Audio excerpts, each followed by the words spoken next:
how you doing, YouTube? My name is Roger Grimes. You're watching The Grimes Factor. They also call me Sensei Roger. But today what we're going to do is what's up with that Kenpo stance.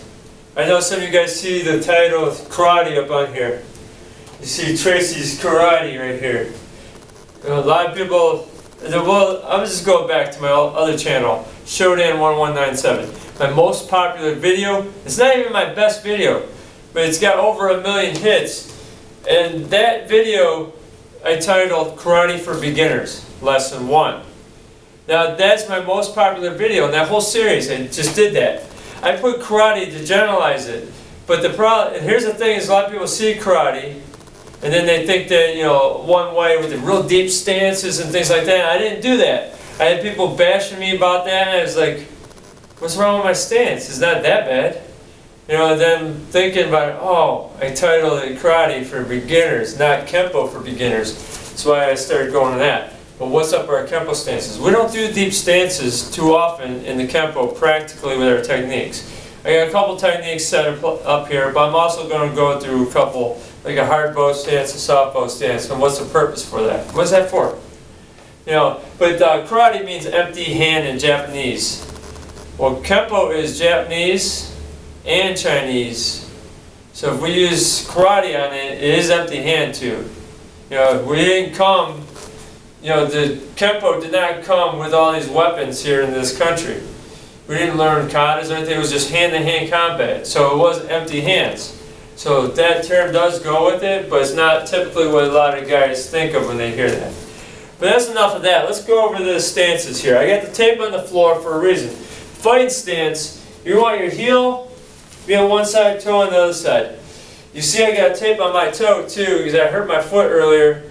So it's going to be a little hard for me to do the stances, but the cool thing about the Kenpo, I don't need to have all that pressure totally right down at that toe, so I can balance my weight better too. So but don't mind me if you see I'm moving a little slow, I'm just letting you know now.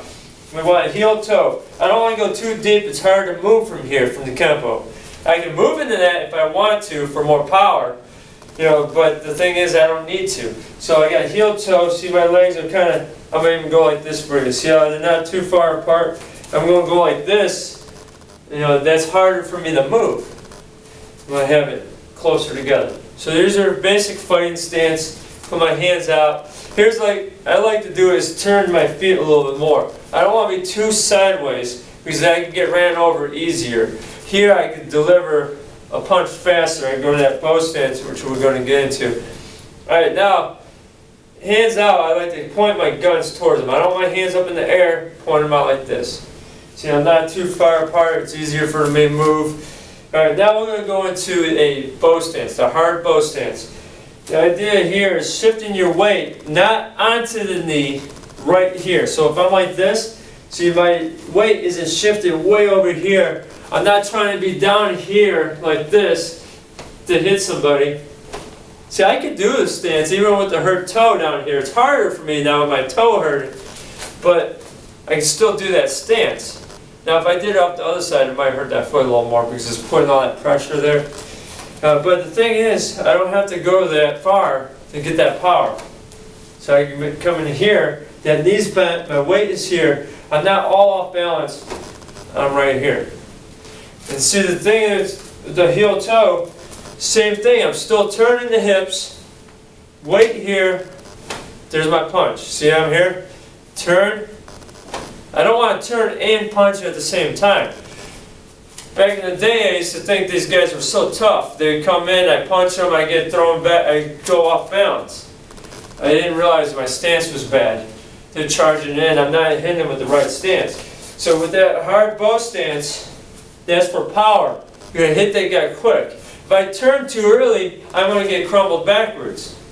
If I'm turned, then deliver the punch with the right timing, that's where it's effective. So I'm going to turn, then I come back. I don't have to stay there. Stances aren't meant to stay in all the time. It's a transitional thing. One stance to another stance. You don't want to just stay there. Let me stay in a horse stance. It's not practical that way. Turn this way. Right, I might work for something else. We're going to use that in our techniques that I showed. Alright, So there's the hard bow stance. Good if someone's right in front of you, you want to deliver power through them. I'm here, I'm there. If they're right in front of me, boom. If they're not right in front of me, I need to go to them. I am not going to jump into a hard bow stance. It's not a practical thing to do. But if they're charging us, that's where you do that too. Let them run right into that fist. Bam! If you're not going to move out of the way, you better hit them hard. And you better have a good stance and do that. Remember I was telling you about them charging me. I hit them, I get crumbled back like this. That's inspiring, not even full contact. I'm like, man, they're pretty tough. I hit them hard.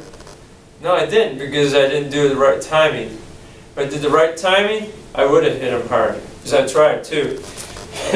Alright, let's go to the softbow stance. I'm going to use it off my left foot because I don't want to crumble the toe on that.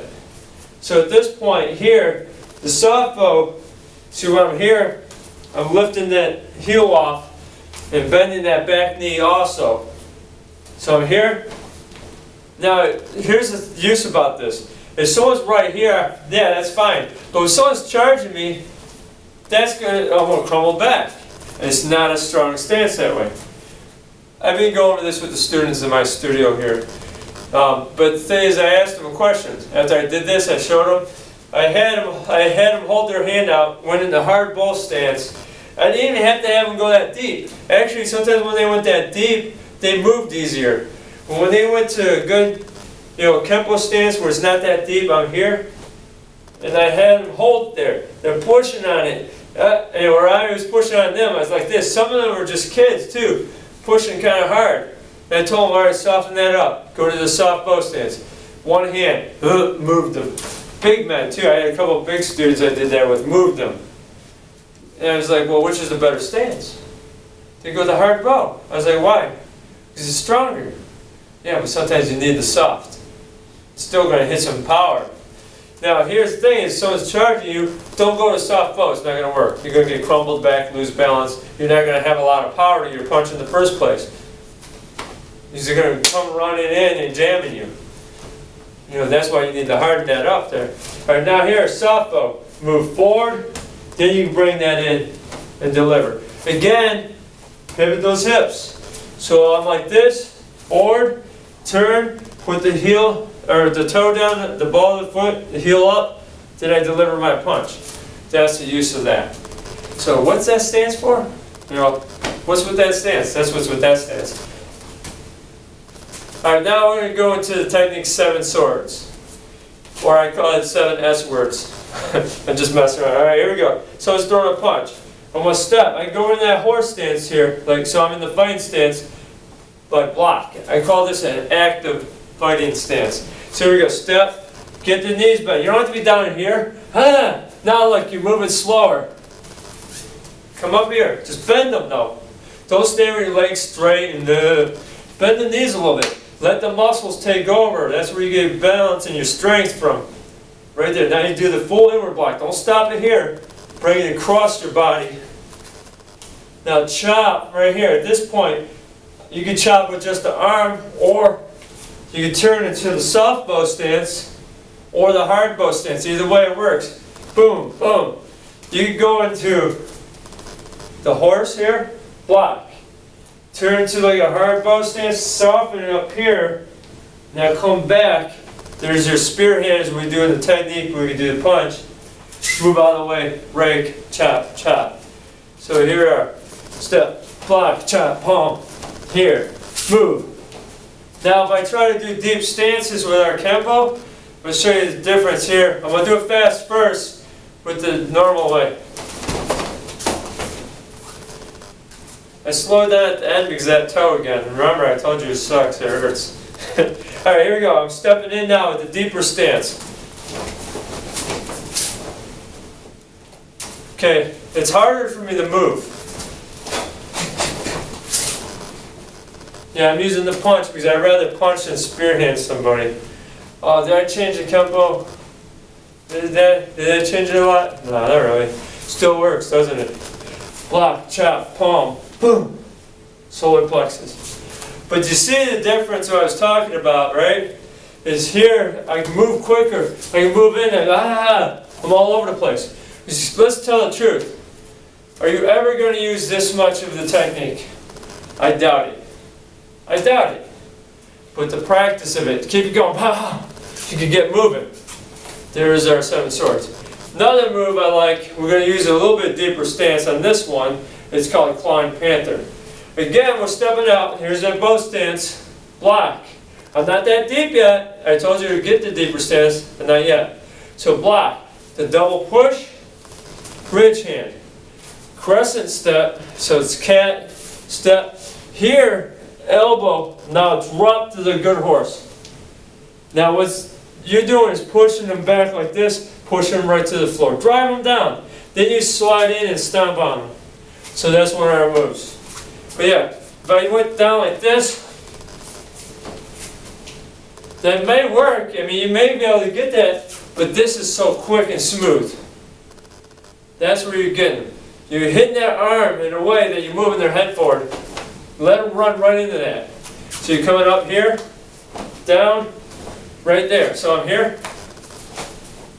And from this point, I can go into the horse. Bow stance, horse stance, bow stance. Deeper horse stance after you hit them here. Make contact first. Don't try to go down right away. Get them moving, then push them down. If you try to do it all at once, you might not get them as well. Here, drop that in. Slight horse stance, deeper horse stance as you push them. That'll push them down. Then slide in and then stomp. That's the move. But you guys seen how we use those Kenpo stances. Oh, I got 2 more moves for you. I'm going to show you 2. Sumo, someone's grabbing you low. You don't have to drop down here. You get them going, they might headbutt you in the face. Boom, too much, they come in and smack, headbutt to the nose. You might not be quick enough on that. Just enough to get them going like this. Because Kenpo's good at breaking the balance. That's what we want to do. We're hitting this, the tip of the elbows, across the nerve on the arm.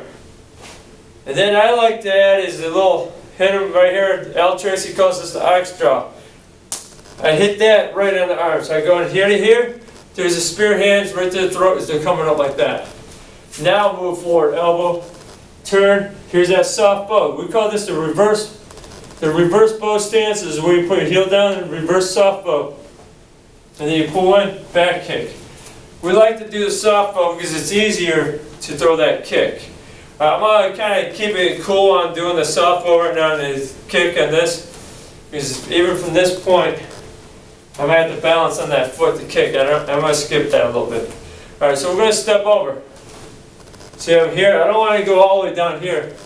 I could though, couldn't I? But it's not practical. Remember, what's up with that Kenpo stance? A lot of people wonder about it. I'm giving it out there. I'm just letting you know. Step, drop, spear. Now look, it's easier to move this foot. If I'm down here, I have to come up. Watch here. Now I'm there. Boom. Now I kick. So I'm here. If I go deeper, now I have to come up. It's a lot more. Use more muscles. Down here, well, I'd rather just hit you. If I have to use this, I don't want to fight, but if I have to, I don't want to waste it all on my stance going down to the ground. That's not Kenpo, it's not practical. My instructor is a 10th degree black belt in the Tracy system. Al Tracy promoted him to 10th degree. His name is Mark Miller. And I asked him, Mark, what good is the deep stance in the Kenpo? He goes, the deep stance is good for a deep stance. There's places for it. Okay, now another move we have called circling elbows. You get someone bear hug from behind. Your arms are free. We're going to do the same type thing here, but this time from here, you don't have to go super deep either, but it depends on how they're moving you.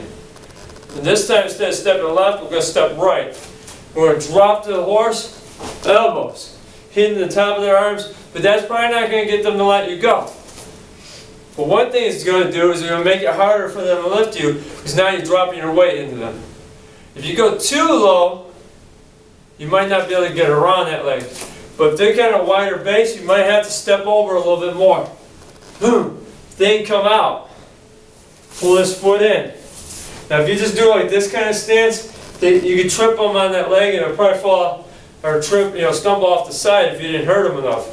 But if you drop that in there a little deeper, this is the point where we use a deeper stance. Same movement, sumo. We didn't have to go that far. This time we're going to go here. We may have to go a little deeper. Come out. Get deeper. Boom, boom. So now here, see, I hit him first as I drop down. If I just go drop down here, I'm probably not going to push him back as much as I want. Here I can hit him in the face as I'm lowering myself. So now I got him moving back as I'm pushing that down and dropping my weight. That's going to make it easy for them to fall. So what's up with that Kenpo stance? That's what's up with the Kenpo stance. If you guys have any comments, leave them down. Leave them down below. I'll be glad to get back with you if it's a good comment. If it's a bad comment, I'm just going to probably take it off or just leave it sit there and stew itself. And sometimes the people argue with each other on the YouTube, and I just kind of sit back and don't let it bother me. But if it's vulgar, it's gone. It's out of there. Don't leave no bad language on my site, because I want to kick you off pretty quick then if I can help it. But yeah, if you guys haven't subscribed yet to the Grimes Factor, what are you waiting for? And check out my other channel, Showdown1197. You can also check us out on Twitter at the Grimes Factor. It's the.Grimes Factor. And check us out on Facebook too. So God bless you. Hope you enjoyed this.